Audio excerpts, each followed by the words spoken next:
तो पिछले लेक्चर तक हम लोगों ने बात कर ली है जिम्नोस्पर्म की। उसमें क्या क्या इम्पोर्टेंट है, कहाँ कहाँ से सवाल गिर सकते हैं नीट में, ये चीज़ें भी हमने अच्छे से देख ली। और आज बात करते हैं एंजियोस्पर्म की। ठीक है, एनसीईआरटी की बुक और कुछ नोटबुक नहीं चाहिए, सिर्फ एनसीईआरटी से सवाल आ रहे हैं नीट के आजकल, इसलिए सिर्फ एनसीईआरटी पढ़नी है। ठीक, तो शुरू करते हैं आज किसकी बात, एंजियोस्पर्म की। जिम्नोस्पर्म की तरह जो एंजियोस्पर्म है उसमें जो सीड होते हैं वो नेकेड नहीं होते हैं। ठीक है, और ये क्या है, फ्लावरिंग प्लांट है। जिस तरह मैंने कहा था जिम्नोस्पर्म और एंजियोस्पर्म दोनों किस में आते हैं, फिनोरगेम्स में आते हैं, मतलब फ्लावरिंग बियरिंग प्लांट हो जाते हैं। लेकिन जिम्नोस्पर्म में जो flower structure, flower like structure होता है वो कौन सा होता है, स्ट्रोबिली, हम लोग पढ़ के आ रहे हैं। इसमें जो है फ्लावर पूर्ता आ गया एंजियोस्पर्म में। इसका सीड क्या होगा, नेकेड नहीं होगा, मतलब सीड किससे बन रहा था, ओव्यूल से।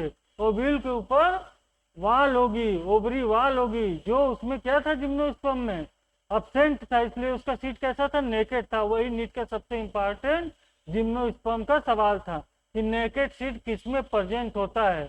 ठीक है, किसमें होता है, जिम्नोस्पर्म। अब चलिए एंजियोस्पर्म की बात करते हैं, क्या क्या आ रहा है, कहाँ कहाँ से सवाल बन सकते हैं, इन सारी बातों पे अंडरलाइन करेंगे, इंपॉर्टेंट के लिए स्टार बनाएंगे और बाकी जो आ सकती है उनमें अंडरलाइन करेंगे। ठीक है, तो बात किसकी करते हैं, बात शुरू करते हैं एंजियोस्पर्म की। देखिए पहली लाइन दे रहा है क्या, जिम्नोस्पर्म की तरह ओव्यूल नेकेड नहीं होते हैं। क्यों, क्योंकि एंजियोस्पर्म एक फ्लावरिंग प्लांट है। एंजियोस्पर्म में क्या आते हैं, फ्लावरिंग, फूल देने वाले प्लांट होते हैं। और इसी फूल पे आपको पता है पोलन ग्रेन मतलब मेल गैमेटोफाइट और ओव्यूल मतलब फीमेल गैमेटोफाइट दोनों पाए जाते हैं, दोनों स्ट्रक्चर पाए जाते हैं। जबकि अभी हम लोग जिम्नोस्पर्म में क्या पढ़ के आए, ये दोनों स्ट्रक्चर कहाँ पाए जा रहे थे, स्ट्रोबिली पे, कोन्स पे पाए जाते हैं, जो स्पायरोफिल अरेंज थी कम्पैक्ट फॉर्म में।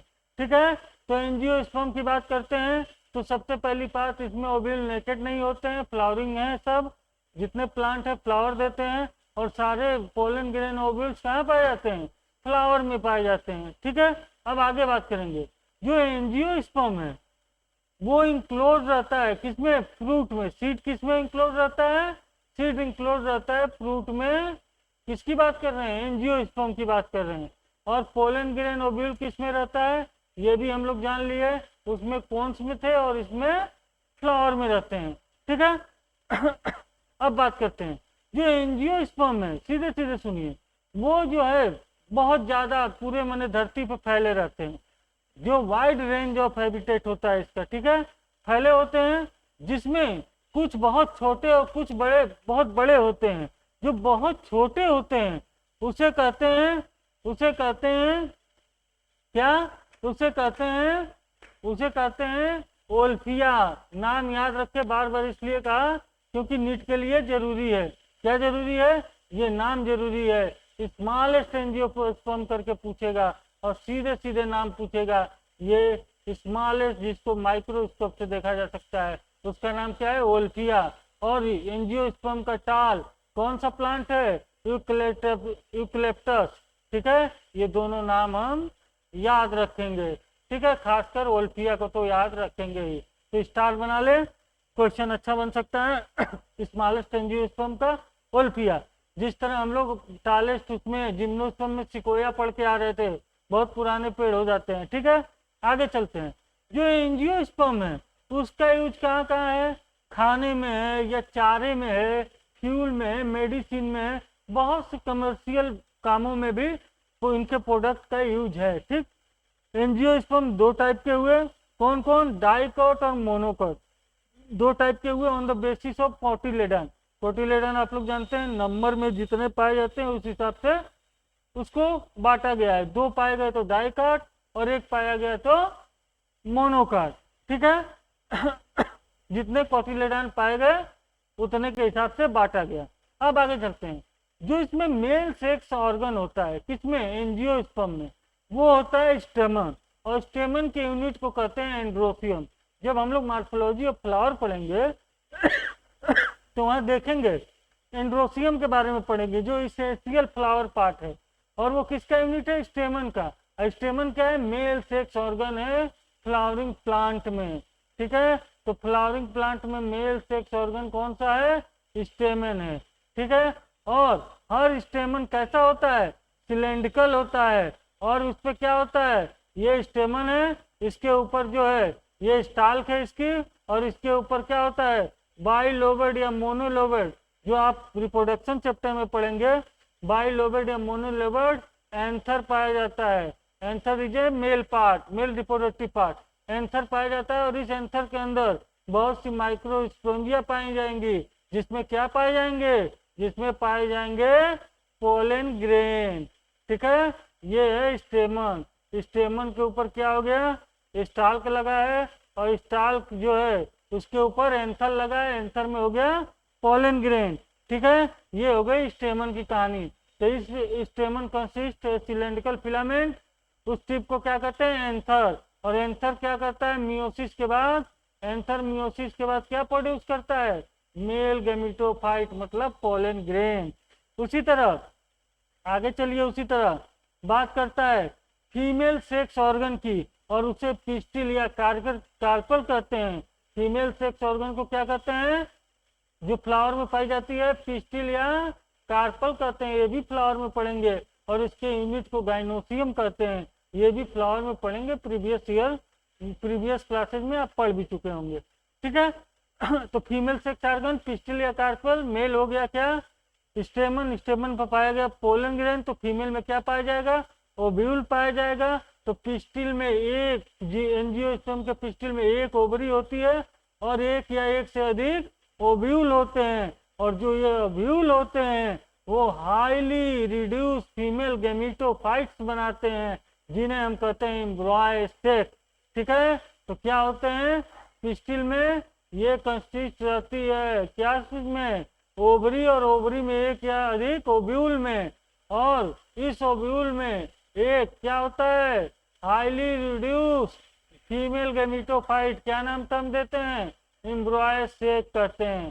ठीक है, और एम्ब्रॉय सेक बनता कैसे है? जब मेगा, मतलब जब फीमेल की बात करेंगे तो मेगा की बात करेंगे, और उसमें क्या होगा? मेगा मदर सेल में मियोसिस होगी। सब रिप्रोडक्शन में पढ़ना है, एकदम डिटेल में पढ़ना है। मियोसिस होगी, और उससे बनेगा क्या? एम्ब्रॉय सेक बनेगा, मियोसिस का प्रोडक्ट। ठीक है, और मियोसिस का प्रोडक्ट कैसा होता है? हैप्लॉइड होता है। तो एम्ब्रॉय सेक कैसा होगा? हैप्लॉइड होगा। 2n से जब मियोसिस होती है तो मियोसिस एक रिडक्शनल डिवीजन है, और रिडक्शनल डिवीजन में क्या होता है? 2n से n प्रोडक्ट आता है, मतलब डिप्लॉयड से हैप्लॉइड होता है। ठीक है, तो हैप्लॉइड क्या आ गया? गैमेटोफाइट एम्ब्रॉय सेक। ठीक, अब एम्ब्रॉय सेक जो है, जो ओव्यूल के अंदर है, वो स्ट्रक्चरली कैसा होता है? यहाँ देख लें, आगे बहुत डिटेल में पढ़ना है, लेकिन यहाँ भी देख लें।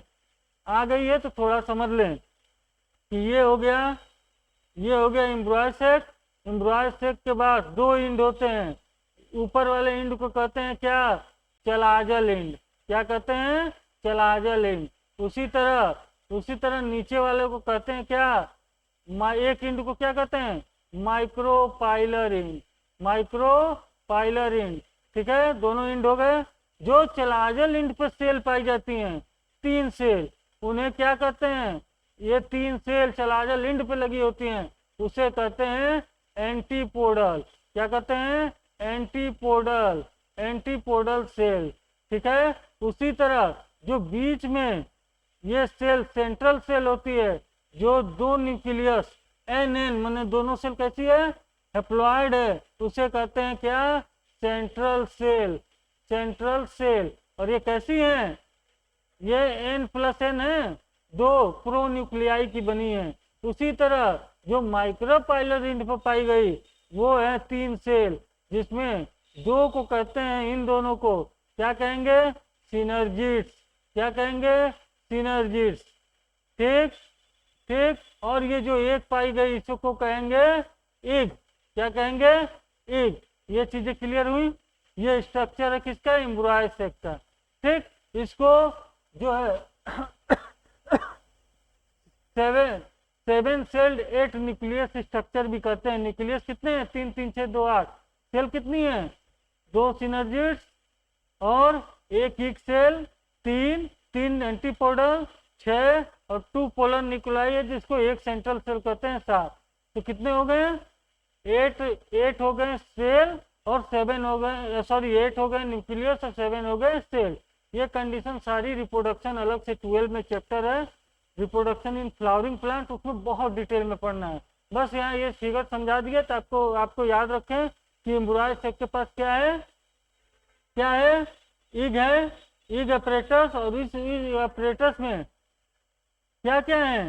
एक इग सेल है, 2 सिनर्जिड्स है, 3 एंटीपोडल सेल हैं और 2 पोलर न्यूक्लियाई हैं। ये साफ साफ फिगर से क्लियर हो गया भाई, ठीक है। अब जो है जब फर्टिलाइजेशन होता है, जब क्या होता है, तो ऐसे कुछ होता है। इसे भी देखिए, यहाँ थोड़ा समझिए, डिटेल में बात करेंगे, डिटेल में रिप्रोडक्शन में बात करेंगे। यहाँ क्या होता है कि जो ये पिस्टिल है, ये इसका स्टाल्क है, और स्टाल्क के आगे क्या लगा है? ओवरी है, और इस ओवरी में क्या है? एम्ब्रॉय सेक है। ये ओवरी है, ओवरी के अंदर ये ओव्यूल है, ओव्यूल के अंदर रिड्यूस फीमेल गेमेटोफाइट, मतलब ये वाला स्ट्रक्चर है जिसको क्या कहते थे? एम्ब्रॉय सेक कहते थे। ये है, ठीक। अब देखिए यहाँ से पोलन ग्रेन बाई एयर माइक्रोस्पोंजिया से, वहां से स्टेमन से, एंथर से फटने के बाद, डिसेंस होने के बाद निकल के आएगा। यहाँ इतना ही समझिए, और यहाँ आएगा, यहाँ ये आएगा, फिर इसका न्यूट्रिशन यहाँ इतना ही समझिए लेगा। उसके बाद बनाएगा क्या? पोलन ट्यूब बनाएगा, और इस ट्यूब के माध्यम से ये कहाँ पहुंचेगा? इस एम्ब्रॉय सेक तक पहुंचेगा। और जब एम्ब्रॉय सेक तक पहुंचेगा तो उसके बाद ये फर्टिलाइजेशन करेगा। ईग से जब ये पोलन ग्रेन जिसके पास 2 मेल गैमिट होता है, 2 सेल्ड और 3 सेल्ड स्टेज, सारी चीजें आपको रिप्रोडक्शन में डिटेल में पढ़ाई जाएगी। इतना जानिए, इसके पास 2 मेल गैमिट होते हैं, 2 सेल्ड स्टेज कहते हैं, ठीक है, ठीक। और 3 सेल्ड भी होता है, सब पढ़ाया जाएगा। ईग में क्या होगा? फिर ईग से एक कर लेगा, एक जो है गैमिट, और बनाएगा क्या? ईग से जाइगोट बनता है, ठीक। उसी तरह बचा एक जाइगोट बनने के बाद ये जो 2 प्रोन्यूक्लियाई आप देख रहे हैं, पूरी डिटेल में पढ़नी है, चीजें ना समझ में आए तब भी कोई दिक्कत नहीं रिप्रोडक्शन में। ये सेकेंडरी फॉर्म में, माने दोनों इसके प्रोन्यूक्लियाई आपस में जुड़ जाते हैं, कब? जाइगोट बनने के बाद, और ये सेकेंडरी न्यूक्लियस बनाता है। और जो एक मेल गैमिट बचा है 2 में से, वो जाके इस सेकेंडरी न्यूक्लियस से फर्टिलाइज होता है, और क्या बनाता है? ये बनाता है प्राइमरी एंडोस्पर्म न्यूक्लियस, जो, ठीक। अब जो है इसमें पोस्ट फर्टिलाइजेशन की प्रोसेस होती है, और जाइगोट चेंज होता है एम्ब्रॉय में, और जो ये प्री इंडोस्पर्म न्यूक्लियस बना है, प्राइमरी इंडोस्पर्म न्यूक्लियस, ये चेंज होता है इंडोस्पर्म में, और ये इंडोस्पर्म ही जो एम्ब्रॉय बन रहा है उसको देता है न्यूट्रिशन। यही बातें हैं यहाँ जो रिप्रोडक्शन में आपको बहुत डिटेल में पढ़ना है, इसलिए परेशान होने की बात नहीं है। चलिए, प्रोन्यूक्लियाई आपस में फ्यूज होकर क्या बनाई? Secondary nucleus. पोलन ग्रेन आया, किससे? डिस्पर्सल ऑफ एंथर फटा, और हवा से, और वेरियस और भी पोलिनेशन एजेंट है, उनसे आ गया स्टिग्मा पे, स्टिग्मा ऑफ पिस्टिल, स्टिग्मा पे आया। उसके बाद क्या हुआ? अब देखिए आगे की कहानी, कोई ज्यादा परेशान होने की जरूरत नहीं है, सब जानते हैं कि सब बहुत डिटेल में भी पढ़ना है, ठीक है। अब क्या हुआ आगे? पोलिनेशन हुआ। पोलिनेशन मतलब आपको पता है ना, एंथर से मेल से फीमेल पे जाने पे, स्टेमन से स्टिग्मा पे जाने की प्रोसेस हो गई पोलन ग्रेन की पोलिनेशन, ठीक है। अब पोलन ग्रेन वहां पहुंचा, ये सारी बातें अभी मैंने आपको बताई। पोलिनेशन होगा, पोलन ग्रेन चला जाएगा एंथर से स्टेमन से कहाँ? पिस्टिल के स्टिग्मा पे, उसको कहते हैं पोलिनेशन। फिर पोलन ग्रेन क्या हुआ? वहां जाके जर्मिनेट होगा, क्या बनाएगा? पोलन ट्यूब ग्रो करेगा, और ये पोलन ट्यूब क्या होगा? स्टिग्मा में जो स्टाइल है, स्टिग्मा स्टाइल से होते हुए बीच के, और कहाँ पहुंचेगी? ओव्यूल के पास पहुंचेगी। कहाँ पहुंचेगी? ओव्यूल के पास। और पोलन ट्यूब क्या करेगा? इस ओव्यूल में 2 मेल गैमेट, ठीक है भाई, सब डिटेल में भी पढ़ना है, टेंशन ना लीजिएगा। 2 मेल गैमेट डिस्चार्ज करेगा, और जब डिस्चार्ज करेगा तो उसमें से 1 मेल गैमेट फ्यूज करेगा ईग से, ठीक, और जाइगोट बनाएगा। और फर्टिलाइजेशन, इस प्रोसेस को क्या कहते हैं? जब 2 गैमेट मिलते हैं तो क्या कहते हैं? फर्टिलाइजेशन कहते हैं। और फर्टिलाइजेशन का दूसरा नाम क्या है, सिनगैमी है। सारी चीजें आपको बहुत डिटेल में पढ़ने को मिलेंगी, इसलिए जो यहाँ है वही पढ़िए। Other male gamete fuse with diploid secondary nucleus से, एक जो मेल गैमिट बच गया था और उसने क्या कर दिया, डिप्लॉयड, एक 2n हुआ, जो न्यूक्लियस एन था वो आपस में जुड़ के 2n बनाया, और एक हम लोग बताएं मेल गैमिट जा रहा है, तो स्ट्रक्चर 3n, मतलब डिप्लॉयड क्या बनेगा, प्राइमरी इंडोस्पर्म न्यूक्लियस 10। ठीक है। और ये कैसे दो फ्यूजन हो रहा है इस फर्टिलाइजेशन में, एक जाइगोट बन रहा है, एक बन रहा है पेन, तो इसलिए इस 2 फ्यूजन प्रोसेस को क्या कर दिए हम, डबल फर्टिलाइजेशन। तो डबल फर्टिलाइजेशन किसमें होती है, याद रखने वाली बात, डबल फर्टिलाइजेशन एंजियोस्पर्म में होती है। नवस्चिन ने इसको नाम दिया था, वो चीजें हम नहीं पढ़नी है। ठीक है, नवस्चिन ने डबल फर्टिलाइजेशन टर्म दिया था, और ये किसमें होती है, ये होती है 2 फ्यूजन में।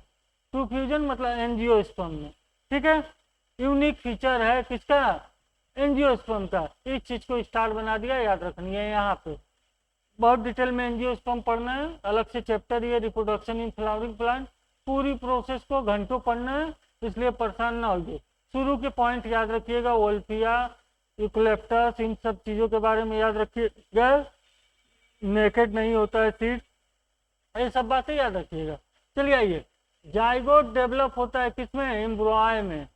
ठीक है, जो क्या होगा, 1 या 2 कोटिलेडॉन की बनी होती है, एक होगी मोनोकट, 2 होगा डाइकट।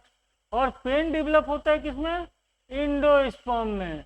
और ये इंडोस्पर्म क्या करता है, न्यूट्रिशन देता है किसको, डेवलप एम्ब्रॉय को। बहुत इंपॉर्टेंट लाइन, जो डेवलपिंग एम्ब्रॉय है, जो जाइगोट से बन रहा है, वो क्या देता है, वो न्यूट्रिशन कहाँ से लेता है, इंडोस्पर्म से लेता है। ठीक है, और जो बाकी सेल थी एम्ब्रॉय सेक में, सिनर्जी, सेंटीपोडल, सब डिजेनरेट हो जाती हैं फर्टिलाइजेशन के बाद। ठीक, और ये लाइन भी इंपॉर्टेंट है, क्या, ये सब चीजें और भी पढ़नी है पूरी डिटेल में, लेकिन यहाँ है जो इंपॉर्टेंट बता दें, कहीं वहाँ छूट गई तो, वहाँ तो छूटनी नहीं चाहिए लेकिन छूट गई तो, इसलिए देखिए। Ovule develop into seed, ovule किस में चेंज होता है, सीड में, और ओवरी किस में चेंज होती है, फ्रूट में। ये बात याद रखेंगे, स्टार बना दिया। ओव्यूल किस में चेंज होता है पोस्ट फर्टिलाइजेशन में, सीड में, और ओवरी किस में चेंज होती है, फ्रूट में। ठीक है, अब चलिए, इतनी बातें हो गई। अब इसका फिगर में जो है लाइफ साइकिल दे रहा है, उसको भी हम देख लेते हैं थोड़ा सा छोटा करके, ताकि स्क्रीन में फिगर अट जाए। ठीक है, ठीक, आइए। इसमें देखिए वही दे रहा है कि पहले क्या है, हमको पता है कि एंजियोस्पर्म और जिम्नोस्पर्म ये सब क्या है, स्पोरोफाइट जो है कंडीशन डोमिनेंट है, स्पोरोफाइट है ये ऊपर की तरफ के पार्ट को स्पोरोफाइट। अब स्पोरोफाइट में फूल है, फूल में हम पढ़ चुके हैं क्या है, फूल में मेल भी है, stamens male sex organ, female है। ठीक है, पिस्टिल या कार्पल, और स्टेमन के पास क्या है, एंथर है, और पिस्टिल कार्पल के पास स्टिग्मा है, ओवरी है, स्टाइल है, इसी ओवरी में ओव्यूल है जहाँ एम्ब्रॉय सेक है, रिड्यूस गेमेटोफाइट। चलिए भाई, एंथर फटा, एंथर फटते क्या निकलेगा, माइक्रोस्पोरेंजियम। एंथर में सॉरी क्या है, माइक्रोस्पोरेंजियम, और माइक्रोस्पोरेंजियम में जब मियोसिस हुई तो क्या बने, माइक्रोस्पोर बने, और माइक्रोस्पोर मियोसिस के बाद बन रहे हैं भाई। इसमें मदर सेल में मियोसिस हो गई, माइक्रोस्पोर कैसे हो गए, एन टाइप, और ये कैसे हो गए, गेमेटोफाइट, इसलिए इन्हें गेमेटिक फाइटिक जनरेशन में रखा जाता है। ये फिर डेवलप हुए माइक्रोस्पोर, और डेवलप होकर अरेंजमेंट होकर क्या बनाएंगे, पोलन ग्रेन, मैंने पोलन ग्रेन भी गेमेटोफाइट पार्ट है, और ये नहीं होता है। उसके बाद क्या होगा, ये पोलन ग्रेन आगे जाके मेल गैमिट बनाएंगे, और मेल गैमिट कितना नंबर में होगा, 2 नंबर में होगा, नंबर में कितना होगा, 2। ठीक है, कहाँ प्रेजेंट रहेगा, इसी माइक्रोस्पोर में, माइक्रोस्पोर में प्रेजेंट रहेगा। ठीक, अब देखिए, जो इसी के साथ साथ ओवरी में क्या चल रहा है खेला, ओवरी में जो मेगा मदर सेल है उसमें होगी मियोसिस, उसमें होगी मियोसिस, और मियोसिस के बाद रिडक्शन के बाद क्या बनेगा, इग बनेगा। और इग के अंदर हमें क्या पता है, एक फीमेल रिड्यूस गेमेटोफाइटिक स्ट्रक्चर है, जिसमें एंटीपोडल सेल, सेंट्रल सेल और सिनर्जिड्स और ईग हैं, ये सब पता है हमें। ये भी स्ट्रक्चर मियोसिस से आ रहा है, मतलब एन टाइप, मतलब ये भी गैमेटोफाइटिक जनरेशन हो रहा है। ठीक है, अब देखिए उसके बाद इन दोनों का मिलन होगा। जब दो गैमिट आपस में मिलेंगे, ईग और मेल गैमिट, तो उसको कहेंगे फर्टिलाइजेशन। यही तो फर्टिलाइजेशन है। जब फर्टिलाइजेशन होगा तो, या उसको दूसरा टर्म क्या दे रहा था, सिनगैमी। बात एक ही है, दोनों का मिलन हुआ तो 2n का स्ट्रक्चर बनेगा nn, और वो कौन सा होगा, जाइगोट, मतलब वो हो जाएगा स्पोरोफाइटिक जनरेशन में आ जाएगा। ये जाइगोट डेवलप करके क्या बना रहा था हमें पता है, एम्ब्रॉय। और न्यूट्रिशन कहाँ से ले रहा था भैया ये एम्ब्रॉय, पेन से, प्राइमरी इंडोस्पर्म न्यूक्लियस आगे चल के क्या बना रहा था, दूसरा क्या बना रहा था, इंडोस्पर्म। और ये इसी इंडोस्पर्म से क्या ले रहा था, ये न्यूट्रिशन ले रहा था, और न्यूट्रिट होकर फिर इसने क्या बना दिया, प्लांट बना दिया, ये स्पोरोफाइटिक प्लांट। स्पोरोफाइट पार्ट ज्यादा है इसलिए इसकी लाइफ साइकिल कैसी है, स्पोरोफाइटिक है। अभी लाइफ साइकिल आगे दिया है, हम लोग पढ़ते हैं। तो ये हमें याद रखना है कौन कौन स्ट्रक्चर एन है, यहाँ भी याद रखेंगे, आगे बहुत डिटेल में पढ़ेंगे, वहां तो याद हो ही जाएगा। ठीक है, यहाँ से ये गेमेटोफाइटिक है एन वाला पार्ट, और 2n वाला, सॉरी ये जाइगोट से यहाँ से करिएगा, 2n वाला पार्ट स्पोरोफाइटिक है। ये हो गई भैया एंजियोस्पर्म की कहानी। ये रिप्रोडक्शन जो है ये अलग से चैप्टर है, reproduction in flowering plant, class 12 में आपके, इसलिए आप परेशान ना होइएगा। रिप्रोडक्शन की चीजें अगर ना समझ में आई, डिटेल में उतना ना पढ़ाया गया, यहाँ जितना दिया है वर्थी पॉइंट उस पर ही अंडरलाइन कराया गया। ठीक है, आइए आगे चलते हैं, आगे चलते हैं, इस चैप्टर को आज खत्म करते हैं। ठीक है, चैप्टर का बहुत छोटा पार्ट बचा है अब, तो इसे तुरंत खत्म करते हैं। चलिए आइए, अब हम पढ़ेंगे किसी भी, जितना हम लोग पढ़ के आए हैं, ब्रायोफाइटा, टेरिडोफाइटा, जिम्नोस्पर्म, एंजियोस्पर्म, उसमें दो टाइप की लाइफ साइकिल होती है, तीन टाइप की। या तो उसकी लाइफ साइकिल जो होगी हैप्लॉइड होगी, या तो उसके फेज में जो डिप्लॉयड पढ़ के आ रहे हैं वो फेज डोमिनेंट होंगे और डिप्लॉयड होगी, और कहीं कहीं ऐसा होगा कि इन दोनों लाइफ साइकिल एक दूसरे के बिना नहीं चल पाएंगी, वो होंगी हैप्लॉइड डिप्लॉयड। तो हमें नीट के पर्पज से बस इतना याद रखना है कि किसमें हैप्लॉइड होती है, किसमें डिप्लॉयड होती है। ठीक है, और किसमें हैप्लॉइटिक स्ट्रक्चर क्या है, किसमें क्या है। आइए बहुत आराम से देखते हैं, सीधी भाषा में, बिना समय के नुकसान किए। देखिए कहा कि both haploid and diploid cell can divide by mitosis. ठीक है भाई, माइटोसिस हो गई और उसके बाद प्लांट बॉडी बनेगा जो हैप्लॉइड या डिप्लॉयड होगा। ठीक, जो हैप्लॉइड प्लांट बॉडी होगी वो क्या होगी, प्रोड्यूस, गैमिट प्रोड्यूस करेगी, किससे, माइटोसिस से। जो भी हैप्लॉइड स्ट्रक्चर होता है वो गैमिट प्रोड्यूस करता है, किससे, हैप्लॉइड प्लांट बॉडी, मतलब एन। एन में मियोसिस तो हो नहीं पाएगी भाई, रिडक्शनल डिवीजन तो होगा नहीं, तो माइटोसिस। तो ये भी लाइन एक याद रखने वाली लाइन है जो अलग से, कि हैप्लॉइड बॉडी में अगर प्रोसेस पूछ रहा है गैमिट फॉर्मेशन का, तो हमेशा क्या होगा, माइटोसिस होगी, और क्या बनेगा, गैमिट बनेगा जो ओ भी एन का होगा, क्योंकि माइटोसिस रिडक्शनल डिवीजन नहीं है।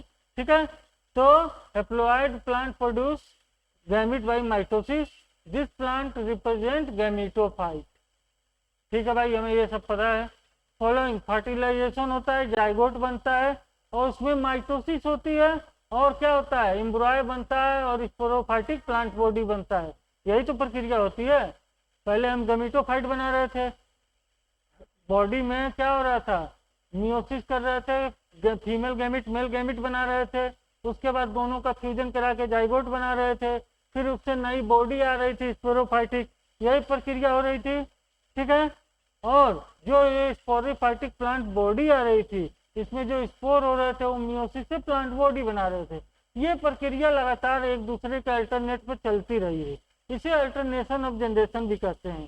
ठीक है, अब देखेंगे इसमें कौन डोमिनेंट है, उसके बेस पे उसकी लाइफ साइकिल को बता देंगे। आइए पहला सूत्र पढ़ते हैं, पहला पढ़िए और फिगर भी देखेंगे, पहला पढ़ेंगे और फिगर भी देखेंगे। थोड़ा मैं बड़ा कर लूँ, ठीक है, ताकि चीजें आपको और ज्यादा क्लियर दिखे। चलिए पहला देखेंगे और पहली चीज भी पढ़ेंगे। ठीक ठीक है, पहली चीज, sporophytic generation is represent only by the one cell zygote.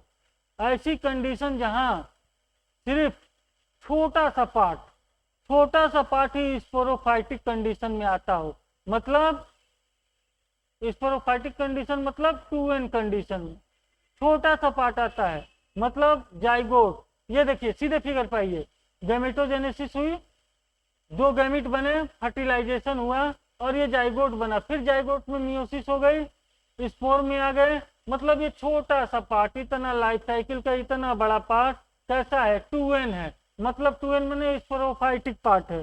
तो ये क्या हो गया, ये लाइफ साइकिल कैसी हो गई, गैमेटोफाइटिक हो गई, हैप्लॉइंटिक हो गई। क्यों हो गई, क्योंकि हैप्लॉइंटिक का ज्यादा पार्ट है उसके लाइफ में, ठीक है।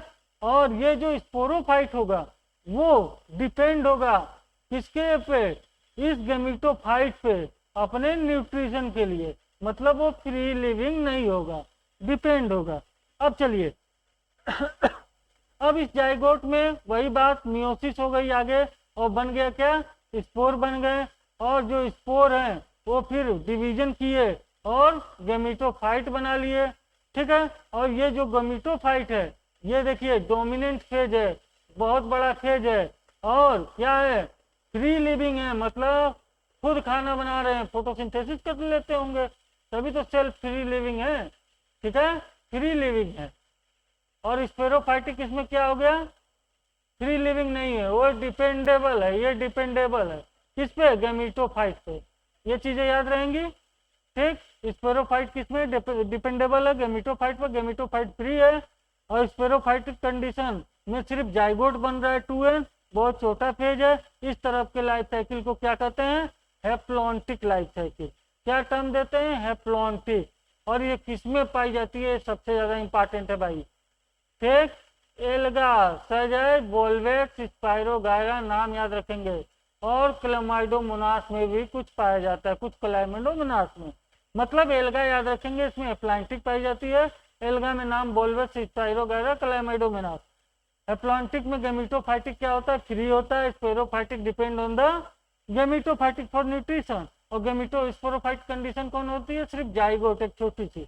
बस इतनी बातें याद रखेंगे, हैप्लॉन्टिक की बात खत्म। अब बात करेंगे हम दूसरे की। दूसरा क्या है, diplontic life cycle, diploid lighting. Diploid नाम से ही पता चल रहा है, उसकी लाइफ साइकिल में जो डिप्लॉयड कंडीशन है, 2n वाली कंडीशन है, वो क्या होगी, बड़ी होगी, ठीक है। और ये भी समझ में आ रहा है कि जो बड़ी कंडीशन है, डिप्लॉयड स्पोरोफाइटिक लाइफ साइकिल है, तो स्पोरोफाइट क्या होगा, डोमिनेंट होगा, मतलब गैमेटोफाइट पर खाने के लिए डिपेंड नहीं करेगा। ये 2 चीजें याद रखेंगे। क्या, स्पोरोफाइट डोमिनेंट है, फोटोसिंथेटिक है, जबकि वो हाँ कहाँ था, डिपेंड कर रहा था गैमेटोफाइट में, हैप्लॉइंट में। इसमें क्या है, खुद फ्री है, खाना बना रहा है, ठीक है। और गैमेटोफाइटिक जो था, ये सिर्फ हैप्लॉइड गैमेटोफाइट शो कर रहे हैं, जबकि उसमें सिर्फ जाइगोट शो कर रहा था, उसके बाद पूरा गैमेटोफाइटिक था। इसमें single few celled haploid gametophyte ही शो कर रहे हैं, गैमेटोफाइटिक, बाकी सब स्पोरोफाइटिक की कहानी है, ठीक है। उसे क्या कहेंगे, डिप्लॉन्टिक, डिप्लॉन्टिक लाइफ साइकिल। अभी होता कहाँ कहाँ है, देखिए याद रखिएगा, एल्गा में तो होता था हैप्लॉन्टिक, लेकिन फकस स्पेसिस में क्या होता है, डिप्लॉन्टिक लाइफ साइकिल। इंपॉर्टेंट है, स्टार बना दूं, ठीक है। ऑल सीड बियरिंग प्लांट में क्या होता है, जिम्नोस्पर्म और एंजियोस्पर्म में बताते आ रहा हूं कि उसमें स्पोरोफाइट कंडीशन डोमिनेंट है, मतलब उसमें डिप्लॉन्टिक लाइफ साइकिल हो रही है, 2n फॉर्म ज्यादा है, ठीक है। ठीक है, यही बात आपको याद रखनी है, स्टार बना दिया हूँ, एग्जाम्पल याद रखना है। कंडीशन क्या है, दोनों की याद रखेंगे, ठीक है। कौन किस पे किस में डिपेंडेबल है याद रखेंगे, कौन सफेद किस में बड़ा है, ठीक है। गैमेटोफाइट सिर्फ डिप्लॉइंट में बनता है। अब तीसरा पढ़ते हैं, हैप्लो डिप्लो। जब हैप्लो डिप्लो की बात करेंगे तो ये इंटरमीडिएट कंडीशन हो गया, बीच की बात हो गई भाई। तो देखिए नाम इनका तो आया ही नहीं था अभी, bryophyta pteridophyte exhibit intermediate condition show करते हैं, हैप्लोडिप्लॉन्टिक बोथ फेज। और बोथ कैसी होती है, मल्टी सेलुलर होती है, और अलग अलग फेज में अलग अलग चीजें डोमिनेंट होती हैं। तो एग्जाम्पल ये वाला तो याद रखना ही है भाई, एग्जाम्पल तो सबका याद रखना है। आइए थ्योरी भी देख ले, इनका क्या दे रहा है, डोमिनेंट, हैप्लॉइड और डिप्लॉइड का। जब डोमिनेंट की बात करेगा, dominant independent photosynthetic thalloid and erect phase, मतलब गैमेटोफाइट की बात कर रहा है, हैप्लॉइड फेज की। ठीक है। तो उस कंडीशन में क्या होगा, स्पोरोफाइट थोड़ा छोटा हो जाएगा और मल्टी सेलुलर हो जाएगा और डिपेंड हो जाएगा या तो पूर्ण रूप से या हल्के रूप से किस पे, गैमीटोफाइट पे अपने न्यूट्रिशन के लिए, ठीक है। और ये पैटर्न कैसा होता है, ब्रायोफाइट। तो ये तो हम कहानी कहीं और भी हल्का फुल्का पढ़ के आए हैं, हम लोग पढ़ के आए हैं हेप्लॉइंटिक में, जहाँ पे गैमीटोफाइट डोमिनेंट था और न्यूट्रिशन के लिए स्पोरोफाइट डिपेंड था गैमीटोफाइट पे, कहानी पढ़ के आए। ये एग्जाम्पल हो गया ब्रायोफाइट का। और अगर डिप्लॉयड स्पोरोफाइट है और वो डोमिनेंट है, डिपेंड नहीं कर रहा है खाने के लिए गैमीटोफाइट पे, मतलब अपना खाना खुद बना ले रहा है फोटोसिंथेसिस से या ऑटोट्रोपिक से, ठीक है, मल्टी सेलुलर है और हेप्लॉइड जो गैमीटोफाइटिक लाइफ है छोटी है, इस तरह की बात हो गई डिप्लॉयड लाइफ साइकिल। और दोनों एक ही लाइफ साइकिल में कंडीशन आ गई तो उसे कहेंगे हेप्लोडिप्लॉयटिक लाइफ साइकिल, जो टेरिडोफाइटा और ब्रायोफाइटा में है, जिसमें 2n किसमें डोमिनेंट है, ज्यादा टेरिडोफाइटा में, ठीक है, याद रहेगा। और हेप्लोडिप्लो में जो हेप्लॉइटिक है, मतलब एन गैमीटोफाइटिक लाइफ, वो किसमें ज्यादा वो है, डोमिनेंट है, ब्रायोफाइट्स में, ठीक है, डोमिनेंट है दोनों, ठीक है, कंडीशन याद रहेगा। अब ये छोटा सा एग्जांपल भी पढ़ लेंगे, क्या, मोस्ट एल्गल जनरेरा हेप्लॉइटिक हमें पता है, पर सम ऑफ देम इक्टोकार्पस, पोलिसिफोनिया और केल्प माने मैरीन एल्गा आर हेप्लोडिप्लो, ठीक है। और अभी अभी हम लोग पढ़ के आए ये बात, इस फकस को पढ़ के आए ना गुरु, कि डिप्लॉयड डिप्लॉन्टिक होती है, ठीक है। तो एल्गा में ही इतने एग्जाम्पल बन रहे हैं जो हमें याद रखने हैं। किसी से पूछ देगा केल्प में कैसी लाइफ साइकिल है, हेप्लो डिप्लो याद रखनी पड़ेगी। फकस में पूछ देगा तो डिप्लो याद रखनी पड़ेगी। स्पायरोगायरा में पूछ लेगा तो हेप्लो याद रखनी पड़ेगी। एग्जाम्पल याद रखिएगा, कौन कहाँ डोमिनेंट है ये याद रखिएगा, कहाँ स्पोरोफाइटिक अपने न्यूट्रिशन सेल्फ कर रहा है, कहाँ गैमीटोफाइट पर डिपेंड है, ठीक, ये याद रखिएगा। तो ये इसमें से सवाल निकल जाएंगे, एक सवाल इसमें से बन सकता है भाई, ठीक।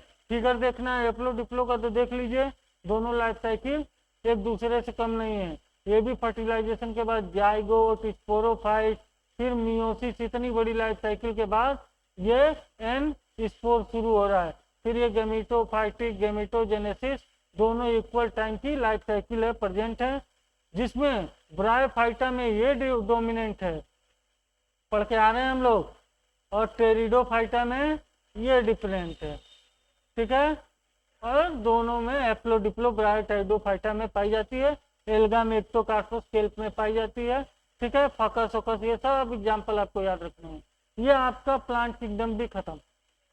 अब हम नए लेक्चर में बात किस पे करेंगे, नए लेक्चर में हम लोग बात करेंगे नए यूनिट पे। और प्लांट किंगडम, एनिमल किंगडम ये सब तो खत्म हो गया, एनिमल किंगडम भी आपका खत्म है। अब हम लोग करेंगे morphology of flowering plant next lecture में, ठीक है। तो इन चीजों को कंप्लीट कर लीजिए, अच्छे से तैयार कीजिए, कहीं से भी कोई भी पुटअप क्वेश्चन हो सकता है। और रिप्रोडक्शन एंड एंजियोस्पर्म के लिए बिल्कुल परेशान न होइएगा, बहुत ज्यादा डिटेल में पढ़ना है, उसके लिए अलग से एक चैप्टर ही बना हुआ है, इसलिए 12 में, इसलिए यहाँ जितना है उतना ही पढ़िए, उतना ही समझिए, उसके बाद डिटेल में पढ़ना है, ठीक है। Okay, have a nice day. फिर मिलते हैं मॉर्फोलॉजी इन फ्लावरिंग प्लांट में के साथ, ठीक।